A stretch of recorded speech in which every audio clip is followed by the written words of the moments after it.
Terima kasih Pak Moderator. Bismillahirrahmanirrahim. Assalamualaikum warahmatullahi wabarakatuh.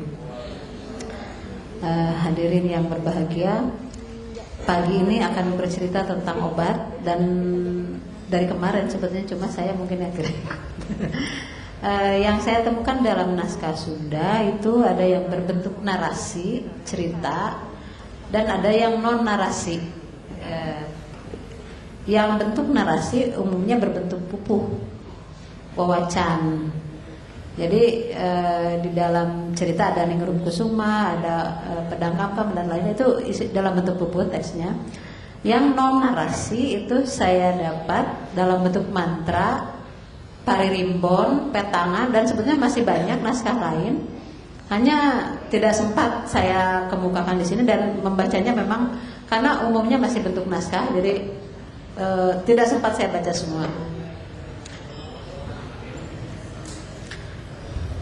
Teks narasi yang kebetulan saya baca dan mengemukakan mengenai obat-obatan itu ada wawacan Ningrum Kusuma, ada wawacan Prabu Rara Prabu Dewi, Pedang Kamkam, ada wawacan Syekh Abdul Qadir Jailani, wawacan Ahmad Muhammad, wawacan Bandung Sari, Babad Bojonegara, wawacan Ganda Resmi, wawacan Ogin, wawacan Jaya Lalana. Itu diantaranya.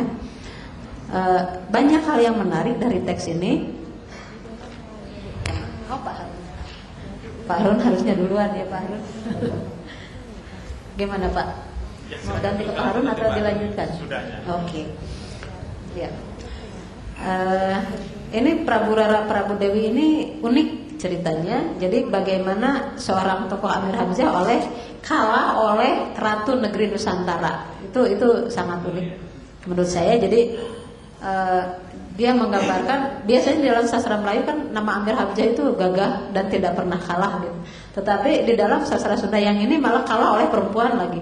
Jadi ingin menggambarkan bahwa perempuan Nusantara lebih kuat loh daripada Amir Hamzah yang dari Arab, mungkin begitu. Nah, diantaranya ada bagaimana pengobatan ketika Umar Maya diserang, ketika Umar Maya kalah. Kemudian di dalam wawacan Syekh Abdul Qadir Jailani ini saya kira di dalam sastra naskah lain juga ada, sastra Jawa. Itu sebagian yang saya baca. Nah, yang di dalam wawacan Ningrum Kusuma diantaranya yang jadi obatnya itu adalah kulit kayu singawalang. Jadi si tokoh Ningrum Kusuma ini ketika dia membela suaminya yang terkena racun oleh musuhnya, dia melihat 2 ekor ular, namanya ular sutra. 2 ekor ular sutra kejar-kejaran. Nah, yang satu dipatuk dan mati. Tetapi kelihatannya katanya yang mematuk itu merasa menyesal melihat temannya mati gitu. Lalu dia ambil kulit kayu singawalang, dimakan dan diborehkan ke ular yang temannya ini. Ningrum Kusuma suaminya itu adalah Suryaningrat. Dia raja, tetapi dikalahkan oleh musuhnya dengan cara diracun, dan diracun itu berbagai cara bagaimana mengalahkan. Selalu pengobatannya dengan kulit kayu singawalang. Jadi melihat pelajaran dari ular. Oh, ternyata kulit kayu singawalang itu bisa jadi obat gitu. Makanya dia mengobati suaminya dengan kulit kayu singawalang. Kemudian ketika dia menyamar sebagai seorang laki-laki, karena dia sebagai perempuan cantik itu dikejar musuh suaminya untuk dijadikan permaisuri, dia menyamar sebagai laki-laki sehingga tidak ada yang mengenali dan bisa berhasil mendapatkan putri raja. Karena dia bisa mengobati putri raja yang bisu. Nah, obatnya itu adalah kulit kayu singawalang juga gitu. Itu unik. Mungkin ini perlu diteliti, ada zat apa di dalam kulit kayu singawalang ini gitu kan. Ada yang diborehkan, dipopokkan, maksudnya ditumbuk lalu ditempelkan di kening atau seperti apa. Ini saya belum meneliti ke arah situ, tetapi ini hal yang menarik. Jadi ada informasi bahwa ini kulit kayu ini sebagai obat. Kemudian teks non narasi ini sebetulnya banyak di masyarakat tradisional itu, bukan hanya di Sunda, saya kira di Jawa, di Padang mungkin, atau di Batak. Ada yang dalam bentuk mantra, ada yang bentuk petangan. Petangan itu sebetulnya cara untuk menghitung pindah rumah misalnya hari apa, berdasarkan nama, oh harusnya tanggal sekian gitu. Nah, di antara naskah tersebut ada yang isinya tentang obat. Kemudian naskah Paririmbon yang selama ini kita anggap naskah Paririmbon kuno gitu ya. Oh kuno kok, kenapa memikirkan Paririmbon gitu. Padahal ternyata di dalamnya banyak sekali informasi. Urusan astronomi juga sebetulnya ada di dalam Paririmbon dan Primbon kalau kata orang Jawa. Jadi melihat bintang, sekarang bisa menghitung kita hilal, ruyat itu kan dari bintang juga, dari bintang, dari bulan. Ternyata di dalam Paririmbon juga ada, hanya memang dengan teks yang berbeda. Naskah mantra yang didapat itu saya dapat dari Jampang Kulon, Sukabumi. Mungkin ibu bapak pernah mendengar bahwa daerah Jampang Kulon itu terkenal karena magisnya, terkenal karena sesuatu yang apa ya dikatakan dunia hitam lah. Walaupun tidak semua, tapi itu ada kelompok tertentu yang mungkin mempopulerkan seperti itu. Jampang terkenal dengan jagoannya, terkenal dengan teluhnya. Itu Jampang Kulon terkenal. Kalau di Sunda, walaupun teknologi sekarang sudah maju, informasi itu masih ada. Naskah dari Jampang Kulon ini isinya mantra. Ditulis dalam aksara pegon, ukuran naskah 17 kali 20 cm, jadi buku kecil. Jumlah halaman 158 halaman. Bahasa yang digunakannya adalah bahasa Sunda, Arab, Jawa. Kemudian isinya mengenai nama penyakit, obat, dan ritual. Ini hal yang menarik, menggunakan ritualnya itu. Pada setiap akhir teks tertulis tamat. Jadi selalu ada informasi tamat gitu. Contohnya di sini ada teksnya. Ini saya bingung untuk menerjemahkan, Bu. Jadi kalaupun diterjemahkan mungkin malah jadi salah gitu. Contohnya pada halaman 104. Ini mantra nomor 54. Doa untuk mencegah epidemi. Jadi sebenarnya itu kalau ada epidemi doanya ini. Kemudian ada mantranya dan ada ritualnya. Ritualnya itu membacanya sambil mengelilingi pekarangan dan memberikan sesajen air kopi, surutu itu apa bahasa Indonesia? Sampai lupa cerutu. Kemudian bertapa 3 malam. 3 malam tidak boleh tidur. Nah, doanya di sini ada teksnya. Dan ada makhluk yang dipanggil gitu ya. Yang dipanggilnya banyak di sini, ada Ratu Ayu, Nungajajan Nusa Jawa. Nah, pertanyaan mengapa Ratu Ayu? Ada putra Pangeran Selong, Sang Puyuh Putih, Malawadi, Nunyangga Cahya, Ratu Galuh. Nah, ini Ratu Galuh. Galuh ini sering disebut-sebut karena berkaitan dengan kerajaan Sunda. Jadi berkaitan dengan sejarah dan sebagainya. Ada doa untuk menolak segala penyakit, ini doa sapu jagat kayaknya. Bertapa 3 malam, puasa sehari semalam. Ini ada doanya. Ada untuk menghilangkan wisaya. Wisaya ini semacam teluh, santet gitu. Itu saya pikir mungkin karena daerah Jampang terkenal dengan santet, maka ada naskah mengenai itu. Dan betul ada mahasiswa yang berasal dari sana dan dia menyukai. Saya bilang, tapi jangan dipraktekkan ya. Kalau dipraktekkan saya tidak bertanggung jawab. Karena di sini dikatakan dengan ritualnya juga gitu. Apa yang harus dilakukan? Ada yang doa untuk, mungkin bukan doa ya, sebetulnya mantra untuk membuat jamu supaya perempuan menjadi gadis lagi katanya. Ini halaman 105. Ada persyaratannya di pisang batu itu yang sebesar kelingking, banyaknya jumlahnya 14 biji, puasanya sehari semalam dan lain-lain.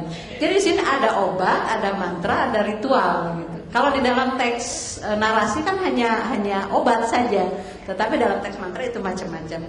Hanya untuk zaman sekarang mungkin itu sudah tidak valid lagi, sudah beda alam.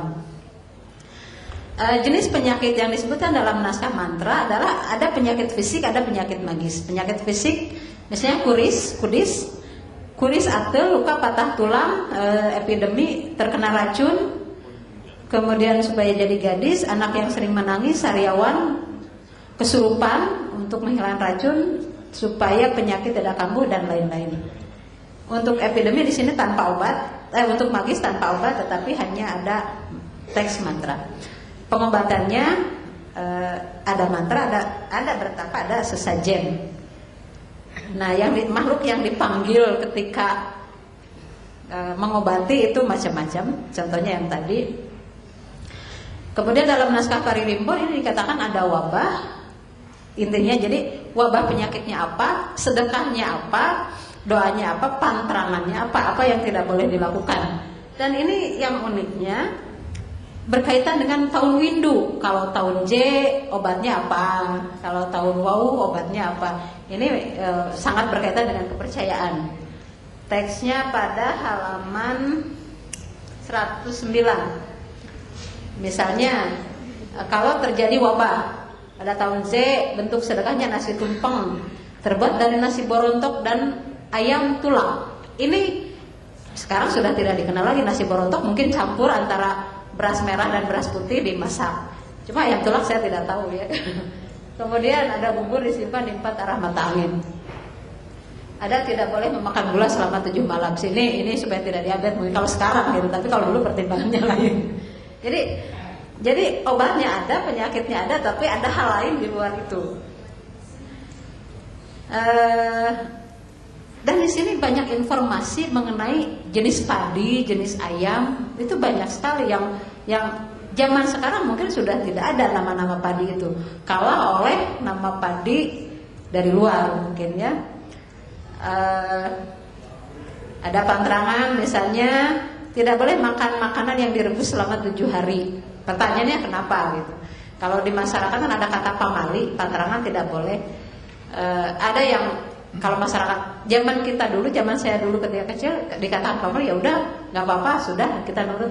Kalau sekarang harus diterangkan kenapa anak kecil bisa tidak boleh makan ujung ekor ayam, dalam bahasa Sundanya tunggir, pamali gitu. Ternyata kan kolesterolnya tinggi, menimbulkan libido dan lain-lain. Sebetulnya sekarang itu harus diterangkan gitu. Kemudian tidak boleh, ya ini macam-macam lah ya. Di dalam naskah Paririmbon ada penyakit, obat dan cara pembuatan. Ini unik. Jadi semua naskah ini unik. Lamun baladamba asup kana baju. Jadi baladamba mungkin jenis setan masuk ke dalam pakaian. Namanya setan kalajengking. Membuat penyakit, menimbulkan penyakit kengkong. Kengkong itu artinya kaki tangan itu tidak lurus jadi bengkok. Obatnya daun kapol, katumpang, cabe arei, laja, cikur. Cabe arei itu yang biasanya suka dibuat jamu. Laja itu untuk masak, cikur kencur untuk masak juga. Cuka dirius balurkeun sing rata. Jadi bahan-bahan itu dihaluskan kemudian dibalurkan. Bila lamun baladampa asup kana bila pasukan itu masuk ke dalam kaki namanya setan kalajengke. Wataknya jadi lumpuh. Jadi ada setan tertentu masuk ke dalam badan, akhirnya akibatnya jadi lumpuh. Tambahna obatnya sereh tuhur, sirih, kembang warna 40, bunga-bunga 40, tapi ini campur magis juga ya. Pala, cengkeh, ini mungkin kita tahu itu sebagai rempah-rempah, jinten, mangsoyi, sintok, samparantu. Ini samparantu saya tanda tanya betul enggak gitu, karena mungkin sekarang sudah tidak dikenal lagi. Rius balurkeun sing rata, jadi ditumbuk, dibalur, dioleskan merata. Lamun baladamba asup kana kulit, jadi pasukan itu masuk ke dalam kulit, namanya setan kala kerentas. Watakna jadi buduk, itu membuat kudis, penyakit kulit. Tambana lampuyang, rinu kapal warirang, minyak candu. Minyak candu mungkin sekarang sudah tidak dikenal ya. Yang tahunya apa? capol, kapolnya itu ditahur, direbus sampai mendidih, dibalur dioleskan. Itu informasi yang menarik. Pertanyaannya, ada zat apa, ada bahan apa di dalam, ada unsur apa di dalam obat-obatan tersebut, gitu kan? Seperti dalam dongeng misalnya, di dalam dongeng Sunda kan dikenal ada Sangkuriang. Dayang Sumbi itu katanya, ini sudah diteliti oleh orang Sunda yang kebetulan tinggal di Korea. Dayang Sumbi itu awet muda karena suka makan bomborosan. Jadi tunas batang-batang muda itu dia jadi awet muda. Diteliti di Korea ternyata memang ada unsur tertentu yang menyebabkan memang jadi awet muda, katanya gitu. Jadi itu hal yang menarik. Informasi dari lisan, dari dongeng. Kalau yang ini dari naskah, mungkin harus diteliti secara kimiawi. Dari berita-berita itu, dari informasi tersebut, apa sebetulnya yang dapat digunakan untuk obat. Nah, dalam naskah Petangan ini berkaitan dengan siklus manusia. Ini naskahnya kebetulan beraksara Latin. Dan di dalam naskah ada catatan mengenai pembelian tanah di daerah Babakan Losari pada tanggal 25 April 1959. Artinya naskahnya kemungkinan tahun itu atau lebih tua dari itu. Sudah ini ya. Nah, ada informasi ini babnya tambah pikeun sakit, membuat obat untuk orang yang sakit. Bila sakit dimulai pada hari Sabtu, tidak ada obatnya, harus pasrah kepada Tuhan.